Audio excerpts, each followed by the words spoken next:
飘零的黄沙，蜿蜒于至诚豪情的天下，写下这厚重的铠甲，写不下这悲怆的年华。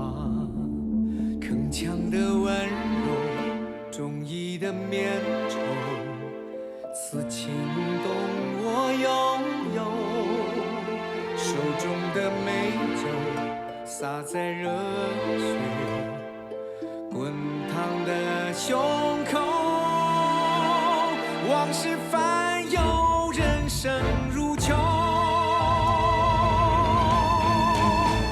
一生的聚散，一生的悲欢，留给时间来了断。原装只能够吞下寥寥的孤单，不能释放的下离散。一生的成败，一生的感叹，漂浮逐于狂澜。千里一世相守，无力再归还，不得是辜负了圆满，都是为了江山。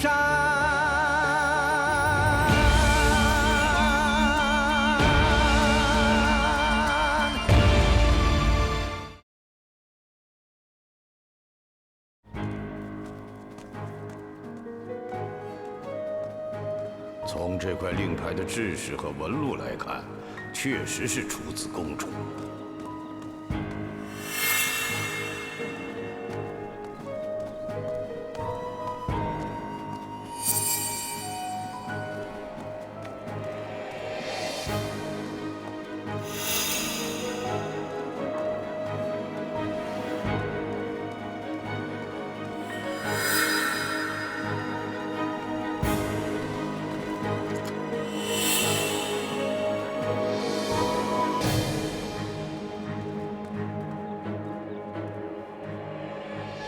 珍珠，你怎么了？我没事。走吧。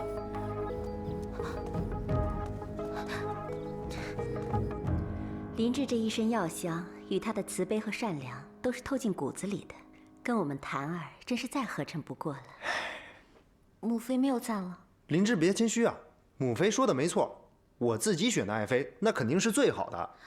就你没正形。唐儿，你这直来直去的个性，还真是叫人好生羡慕。王兄，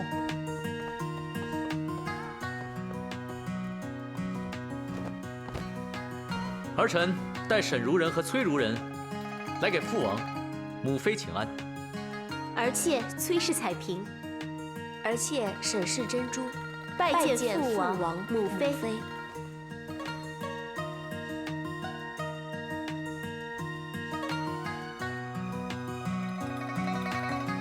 平身，都起来吧。谢父王、母妃。初儿的2位新孺人，真是长得越发标致了。赶明儿叫我们宫里的丹青妙手给你们画一幅双美图，那才叫好。母妃说的可是周画师，他可是向来只为贵妃娘娘作画的，眼光也是极高的。一般人怎能在他的画中称美？不过儿妾倒是早些和贵妃娘娘一起入过他的画。难道在这宫中只有贵妃娘娘和崔如人2位美人吗？这位周画师好大的架子，在宫中任职，竟敢只凭自己的眼光喜好。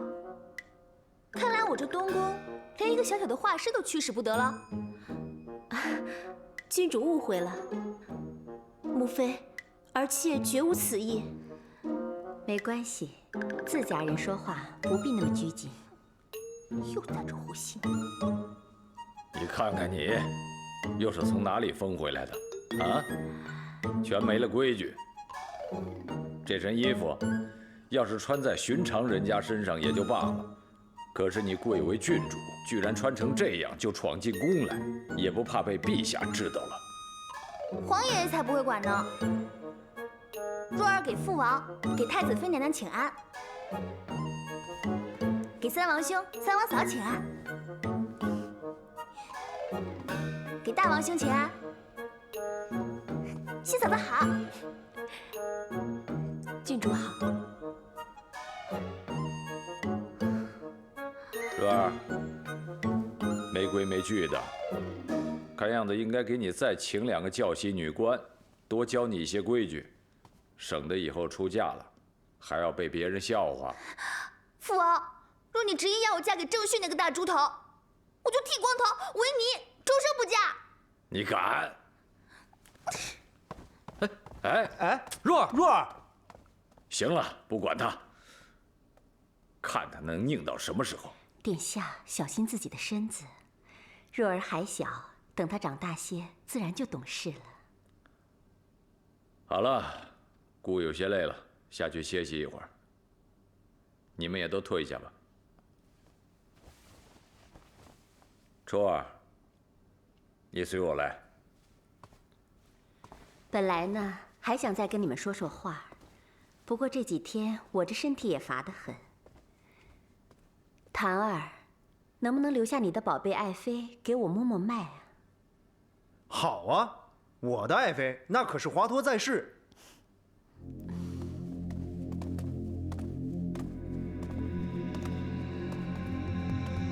父王，儿臣也觉得郑训其人，委实配不上若儿。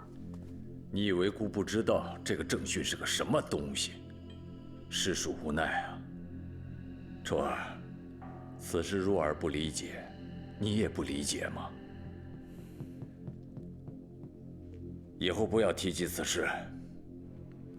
沈家的麒麟令可有下落了？云南独孤家现在还没有任何消息。我觉着麒麟令或许跟沈珍珠有关。这种可能性微乎其微。我曾经问过他，你可知你爹与云南独孤家有何来往吗？什么独孤家？他根本连独孤家也不知。初儿，沈珍珠是当事人，她的话你怎么可以如此信任呢？依照沈一之的脾气，他不会将麒麟令再次传给自己的子女，大有可能，他早就给毁了。毁了？毁了也好，毁了那便一了百了了。当初为了这个麒麟令，把沈珍珠费尽了周折，弄进了广平王府。如今看来多此一举喽。啊，对了，广平王妃这一人选，要不要姑再重新帮你物色一个？不用了。皇爷爷早有口谕，王妃要从沈珍珠和崔彩萍2人中择其一。如果我们再另选他人，岂不违背了皇爷爷之意？父王请放心，沈珍珠聪慧，想必将来绝对会压得住崔彩萍的风头。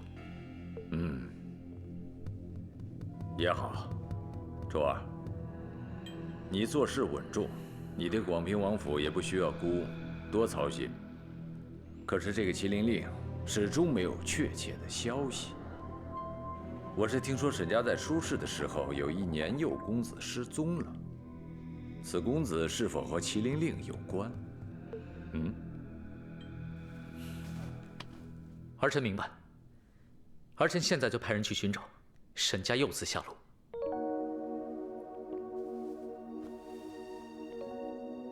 母妃平常是不是还有头晕耳鸣、通体发寒的症状？你看这天已经这么暖和了，我还总觉得冷，有的时候头晕起来，一天都不想起床。那就对了。你有什么想问的，尽管问，不问清楚，怎么能对症下药呢？我没什么忌讳的。那儿妾就直说了。母妃5年前可曾因意外滑过胎？可真是名师出高徒啊！没错，从那之后呢，我就一直都没有。好在初儿和檀儿对我都很亲，我也视他们为己出。母妃别担心，您只是体虚，并非不能再孕此事。而且先给母妃开一副养血暖宫的方子，调理好基本。等吃完这一副，再吃一副令孕育子的方子，相信母妃就不会再有遗憾了。真是太好了，檀儿从哪儿把你这个宝贝给寻回来的？林志，等你得了空啊，给你父王也看看，他天天操劳得很，我心里一直很担心呢。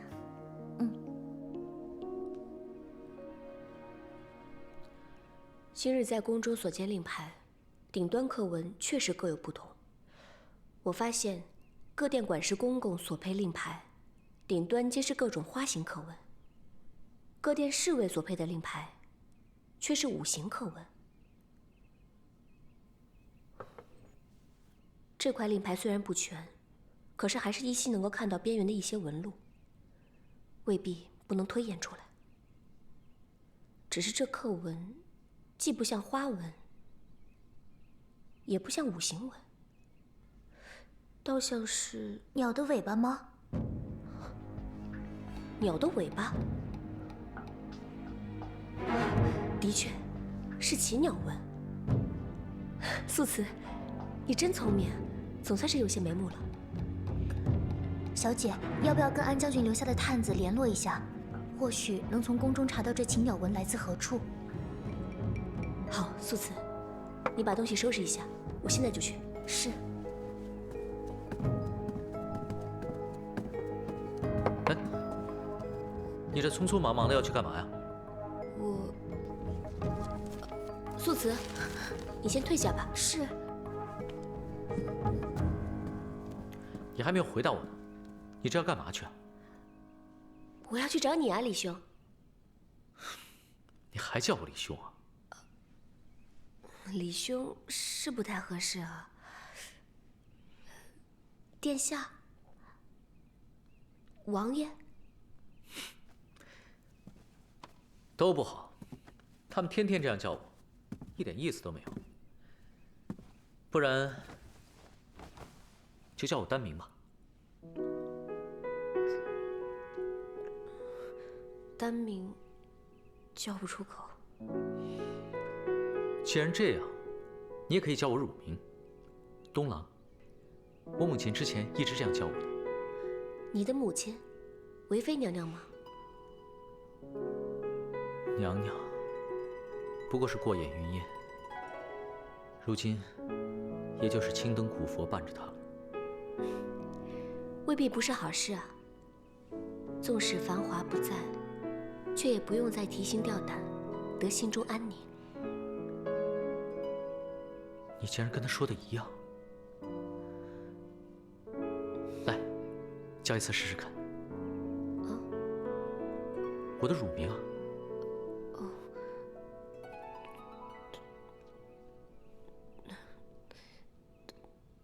东郎。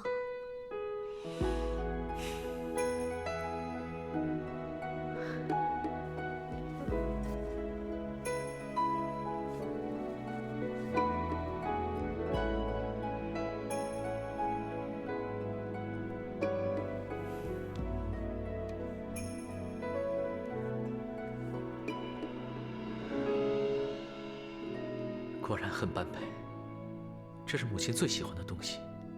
本来是一对，一个在檀儿那儿，一个在我这儿，算是给我们的王妃一个见面礼吧。这怎么使得啊？这么贵重的东西，你就这样随随便便套在我的手上，韦妃娘娘知道了是要生气的。我根本就不配。我说配就配。这广平王府的王妃，只能是你。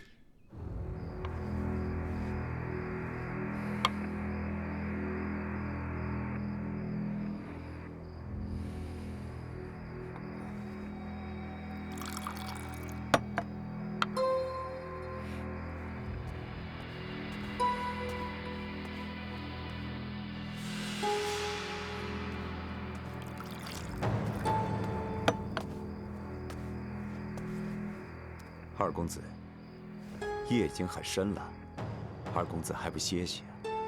父亲到底让我来做什么？将军是想要二公子尽可能多地收集中原一带军营和兵力部署的情报，特别是两京京畿的驻防。父亲要这些做什么？有备无患而已。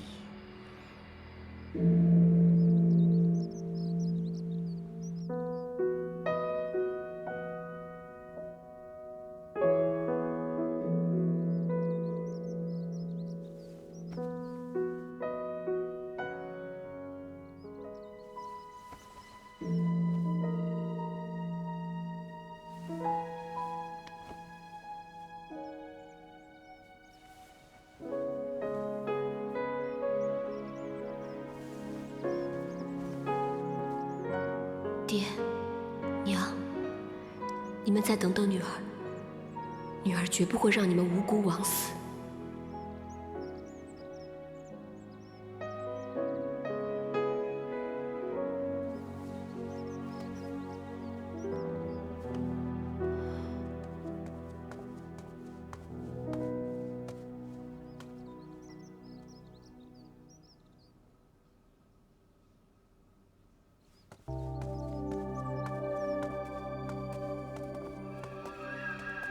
小姐，这是见面地点。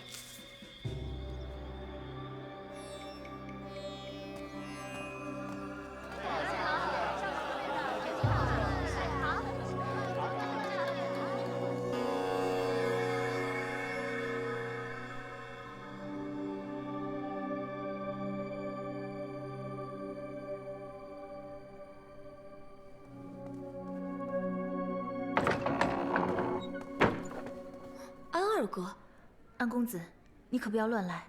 广平王府的侍卫都在茶楼外，我家小姐已经是广平王府的孺人，再闹出事来，可没法收场。你放心，我知道轻重。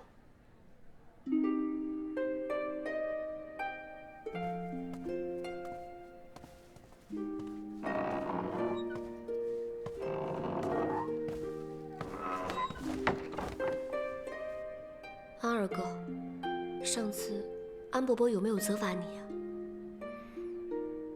没有。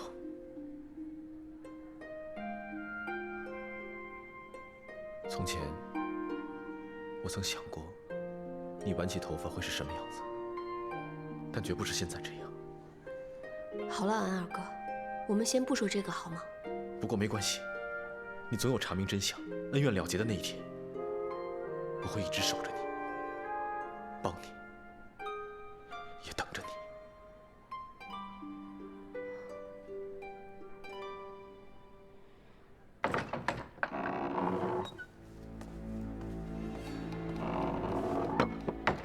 夫人，二公子，没想到二公子刚出来，竟跟到了这里。有话就说，废什么话？玉少有什么线索吗？夫人，卑职已经查出，此玉哨乃是东瀛进贡到皇庭的海氏红玉，当时共有5块，圣上赏给了贵妃1块最大的，太子、玉真公主、永王各得1块，最后1块收入了国库。贵妃娘娘、太子、玉真公主、永王、贵妃娘娘，那玉哨上的客服可查出了什么吗？暂时还没有什么线索。劳烦大人帮我看看这块令牌顶端的刻纹可是禽鸟纹。禽鸟纹，还真像禽鸟纹。若真是禽鸟纹的话，便更麻烦了。怎么这么说呢？禽鸟纹令牌本是宫中各位主子的暗卫所持，向来不露在外。就算知道具体是何种鸟纹，外人也难以知其来历。如此看来，只能按照安伯伯的法子，进宫，到上宫局查卷宗记录。唯有如此了。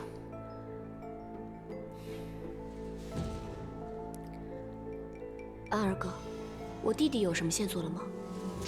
安儿的下落我还在找，你放心，我一定帮你找到他。谢谢安二哥。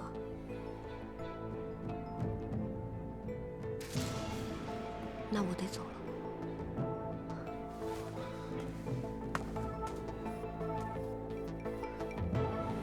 夫人慢走。哎，二公子，二公子，未免引起不必要的麻烦，望二公子日后切莫再与沈珍珠私下会面了，否则卑职不好向将军交代啊。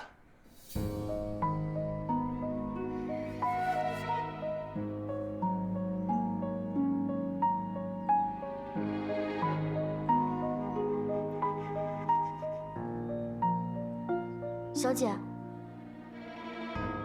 小姐，啊，可是我的病难查。不是的，不是的。大叔啊，您这寒症不打紧，吃一副药就好了。按照这个方子到后边取药。啊，谢谢谢谢。小姐今儿是怎么了？怎么打从宫里出来便心神不定的？是有点不舒服。算了，关门吧。怎么我一来你就要闭门谢客了呢？珍珠，我还以为你今天不来了呢。哎，白勺，这里不用侍奉了，你下去吧。是。你们也先下去吧。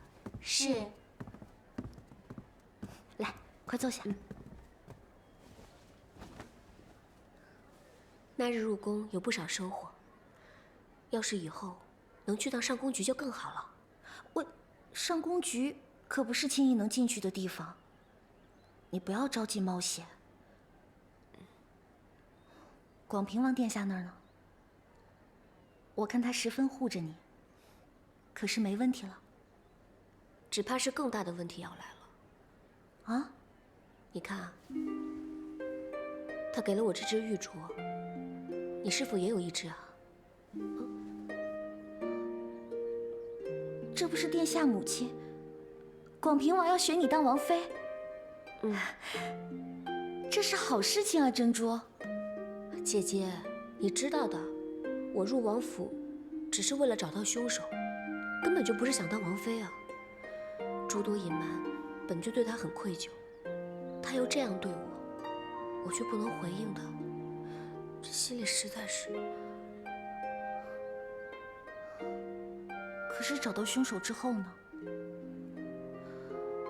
珍珠，你既已深陷其中，又遇到了这样一个愿意认真许诺你未来的人，为何不试着接受呢？莫不是你还没放下那位太湖公子？既然已经时过境迁，就把那段回忆放在梦中吧，还是看眼下的日子吧。啊！可是人的心意岂是说变就变的？不管他是什么王爷，对于我来说，都只是陌生人。姐姐，你能不能帮帮我，帮我想个法子，弄成体弱不能圆房，让我先逼一阵子吧。珍珠。你说什么呀，姐姐？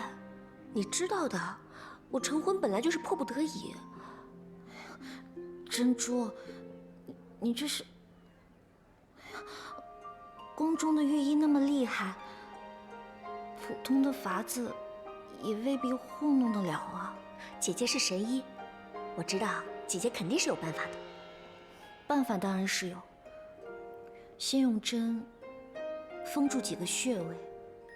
再吃几副汤药，广平王殿下若是真心待你，定会体恤你，应该不会强来。只是姐姐，别想那么多了，现在就开始吧。珍珠，你还是得自己想清楚啊。只要你能和你的如意郎君把日子过得惬意，对于我来说，那就是莫大的安慰了。坊间都赞建宁王和王妃是神仙眷侣，伉俪情深。那日在宫中一见才知道，一点也不夸张呢。难怪太子妃要让你诊脉，都要先向建宁王要人呢。父王的脉象深亏至极，根本无力再延绵此死。林芝，你父王的身体。哦，父王的身体并无大碍，待儿臣开一些药方给父王调理即可。那你可要好好为他调理。妾身还想为殿下添几个小王子呢。姐姐，你怎么了？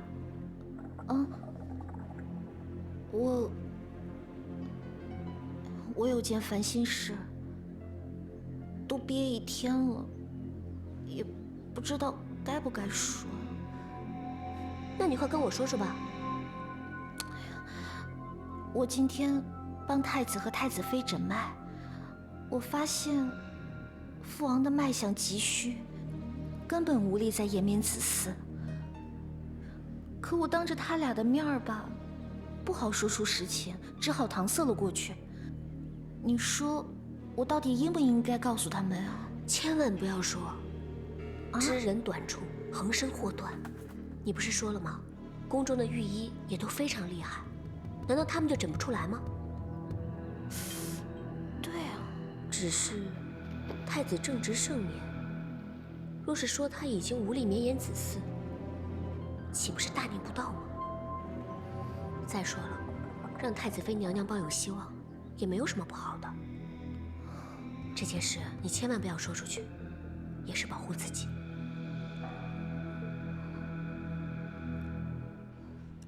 广平王虽是不喜小姐大婚那夜在酒中下药之事，但确实也没有再追究。殿下那晚也没有在沈如人处留宿。殿下平日里并不爱在后院多待，但来小姐房中和去沈如人处还算平均。奴婢暂时还看不出亲后。可照你家夫人的指示，在沈珍珠旁边放了眼线？是，奴婢已经办妥了。以后后院的事情不用事事来报，但凡以后关于沈家、云南独孤家和麒麟令的一字一句，都要让他牢牢地记清楚就行了。是，奴婢知道了。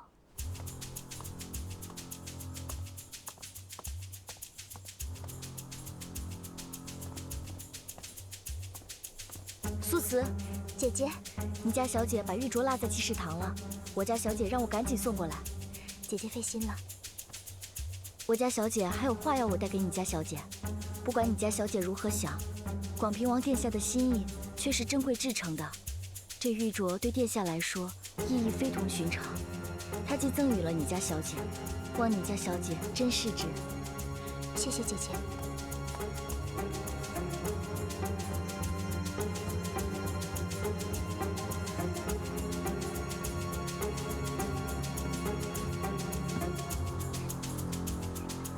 什么玉镯？好像是殿下极宝贵的东西，却给了文景阁那位。我倒是小瞧了那个丧门星，采选的时候就处处与我作对。陛下、太子、殿下都着了他的什么道了？不过短短数日，殿下就被他迷了心窍了吗？小姐，小心隔墙有耳。怕什么？让他们听去好了。我就是想让殿下知道，自我12岁那年，在曲池边对他动了心，坚守了多少年。我日日盼着进宫，就是为了能够再见到他一面。可是，他却总是对我视而不见。我到底哪里不好了？广平王妃之位，本该就是我的。却偏偏冒出个沈珍珠，一个穷酸孤女罢了。殿下居然在新婚之夜抛下我去寻她，沈珍珠，我定要给你点颜色看看。安公子不是已经在外面派人写寻人启事了吗？小姐怎么又自己动笔了？左右也是无事，要我这么枯坐着等消息，也是着急呀。还不如做点事情。也不知道安儿现在流落到何处了。外面这么冷，不知道有没有好心人收留他。看相的不是常说小少爷是有福之人，定会平平安安的。要这样就好了。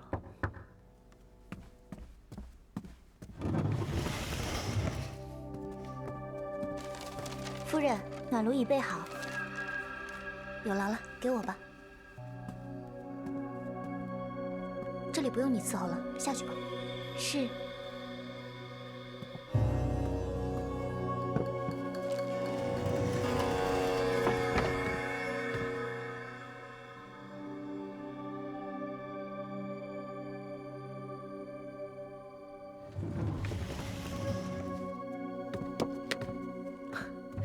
幸好你们还没有休息。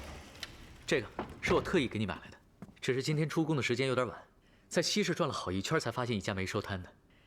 要不是听素瓷讲，我都不知道你竟然喜欢吃这种小孩子的东西。是殿下差人问我的。珍珠，你就别瞪他了。好了，你们先下去吧。是。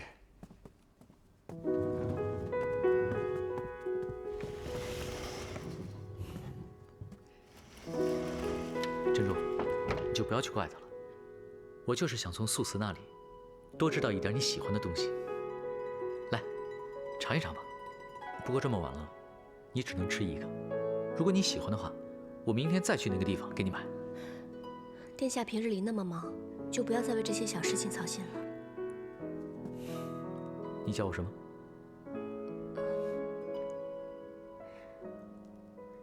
东郎。来，坐下来尝尝。那，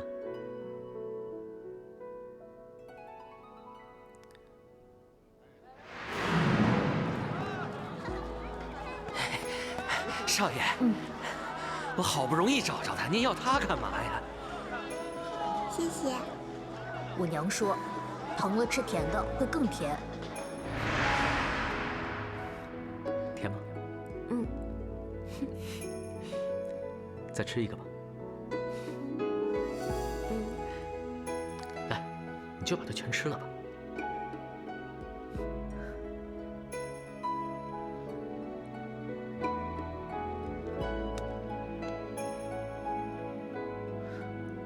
你脸怎么这么凉？手怎么也冰冰的？你屋里都不烧暖炉的吗？我不冷的。张德玉，哎，张德玉，哎，吩咐下人把夫人的暖炉烧起来。是。东郎，没事儿，我真的不冷。这2天倒春寒，尤其到晚上更冷，你可要多注意身体啊。嗯。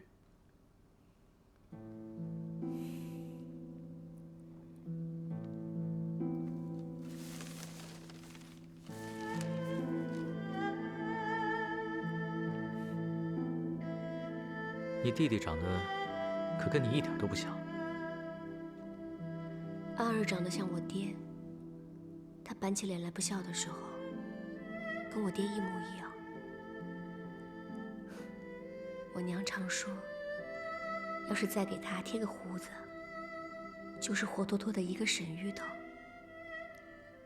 我娘总是喜欢芋头，芋头，这样子叫我爹。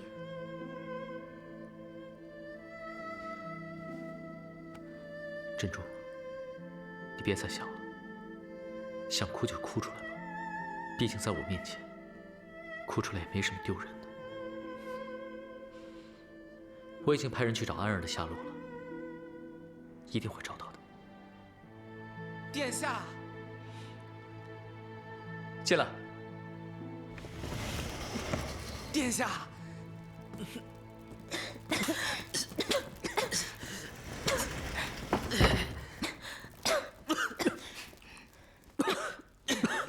殿下，这一摊害死小奴了。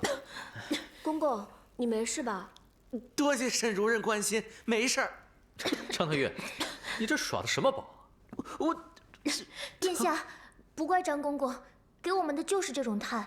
小姐嫌呛，才宁愿冻着也不肯烧的。张德月，赶快把这个炭拿出去，叫何灵一和内院的人都到院子里来。是得让他们来，让他们自己试试。东郎，没有必要为这么点小事兴师动众吧？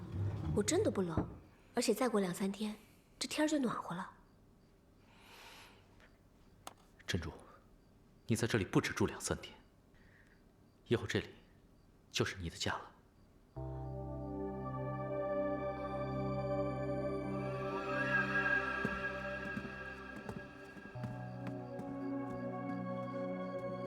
珍珠，你坐着，只管看就好。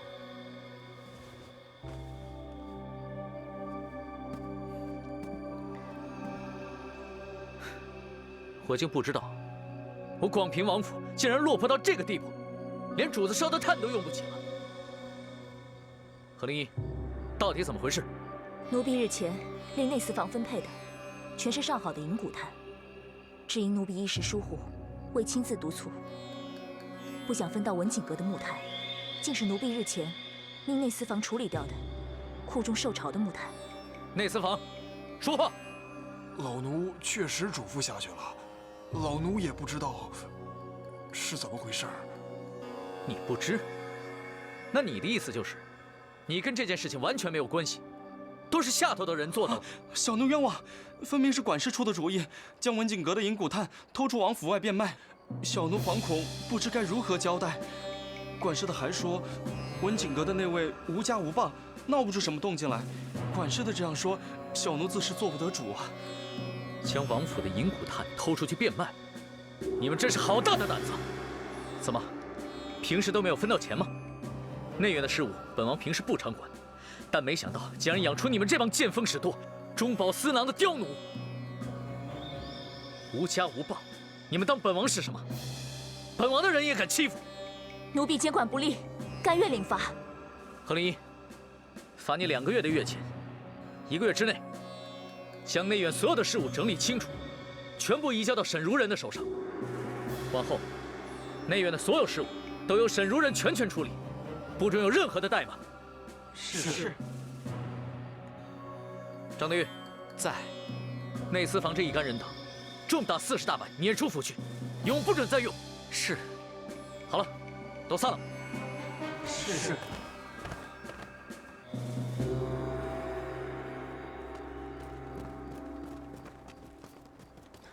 东郎，打理内院事务的事情还是算了吧。我初来乍到的，什么都不熟悉，恐怕难以服众。珍珠，不如慢慢来就好了。反正以后府上的事务，早晚都要交到你手上。别怕压不住他们。你要记住，你背后的靠山，可是本王。可是对于打理内院事务，我一点经验都没有，实在是难以胜任。珍珠，你已经深陷其中了，不是你想躲就能躲得掉的。你一直这样逃避下去，只会越陷越深。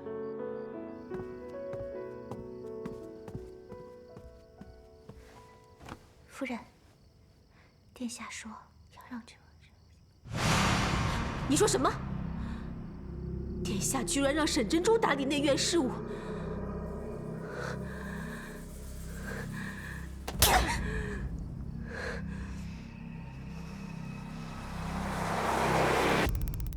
小姐，刚刚东宫传来口谕，说太子妃娘娘要调养身体，往后各王府王妃只需初1、15入宫觐见，王妃以下的直接就免了。免了？那岂不是进不了宫了？那还怎么去上宫局查记录呢？沈珍珠，沈珍珠，就你这种小地方来的，怕是府上时令年节，你连听都没听说过，居然还敢妄想打理内院事务，哼，简直是笑掉大牙了。哎呀，红蕊、素瓷，崔如人的牙都笑掉了，还不赶紧帮忙在地上给找一找？是。你，沈珍珠，我告诉你，你别进京不吃吃罚酒，居然敢这么嚣张！你你们这儿这么热闹？殿下，平儿听说殿下想让沈如人打理内院事务，想着过来看看有什么能帮得上忙的。可是，谁知沈如人嫌妾身多管闲事，居然还让下人羞辱平儿。沈如人，可确有此事？奴婢请殿下责罚。你们又怎么了？殿下，崔如人说我家夫人让他笑掉了大牙，恕奴婢愚笨，没能帮崔如人在地上找到他的牙。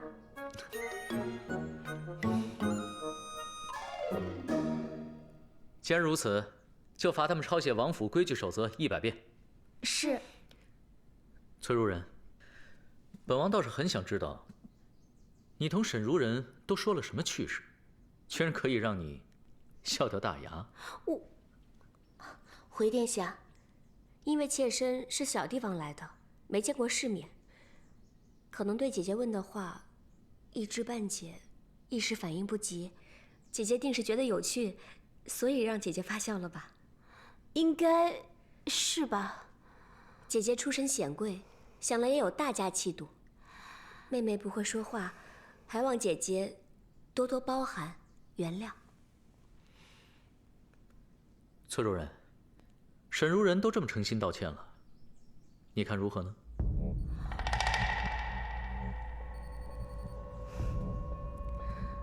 未免妹妹心里有疙瘩，我就向妹妹讨个赔罪礼，我收了，咱们姐妹就笑笑翻过此篇，可好？自然是好，只是不知道姐姐可有什么喜欢的？我瞧见妹妹这只玉镯，很是喜欢，不知妹妹可舍得？